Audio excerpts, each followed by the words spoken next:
এই দুনিয়ার পুরো জীবনটা এটা হচ্ছে লালসাময় একটা জীবন, লোভ, মরিচিকা, মায়াজাল। এই মায়াজালে আমরা আটকে আছি, ফলে মৃত্যুর কথা আমরা ভুলে গিয়েছি। পাগলের মতো ছুটছি, আরো টাকা লাগবে, আরো খ্যাতি লাগবে, আরো যশ লাগবে, আরো দাপট লাগবে। আমার এত টাকা দিয়ে কি হবে? এত সম্পদ দিয়ে কি হবে? এত ব্যস্ততা দিয়ে কি হবে? তোমার স্টপ, থামুন, অনেক হয়েছে। আম্মা থামুন, take a rest, take a breath and think about death. Think that you have to go back to your Lord. একটু বসেন না, একটু ভাবেন যে আমাকে চলে যেতে হবে, চলে যেতে হবে। এই কোলাহল, এই ব্যস্ততা, এগুলো থাকবে, থাকবো না আমি। সাইয়েদনা ওমর ফারুক বলেছেন, মুতু ক্বাবলা আন তামুতু, মরার আগে একবার মরো। হাসিবু ক্বাবলা আন তুহাসাবু আলাইকুম, তোমার হিসাব নেওয়ার আগে তুমি একবার নিজের হিসাবটা করো না। কাগজ বের করে একটু লিখো না, কি কি ভালো কাজ করছিলা, যেগুলো দিয়ে নাজাতের ওসিলা হতে পারে।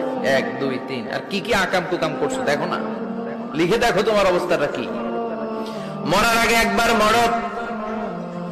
মরার আগে খাটের মধ্যে শুয়ে শটান করে চোখ বন্ধ করে একবার মরার ভান করে দেখেন কেমন লাগে।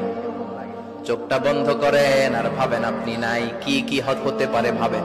আপনার ছেলে মেয়েরা কান্না জুড়ে দিবে, আপনার প্রাণের স্ত্রী বিলাপ শুরু করে দিবে, বন্ধু বান্ধবের চিৎকার আর মাতম, স্থানীয় এলাকার মসজিদে ঘোষণা, অমুক এলাকার নিবাসী অমুক ভাই অমুকের ছেলে অমুক দুনিয়ায় নাই।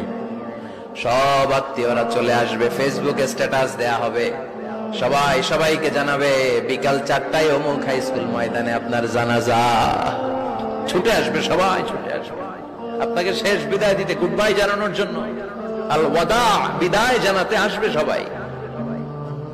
4 তাকবীর দিয়ে আপনার জানাজা হবে, অশ্রুসিক্ত জানাজায় আপনার বিদায় হবে। কাঠের খাটিয়ার মধ্যে করে কাঁধে তুলে আপনার কবরে নেওয়া হবে, আগে থেকে খুঁড়ে রাখা কবরটার মধ্যে আপনারে বিছিয়ে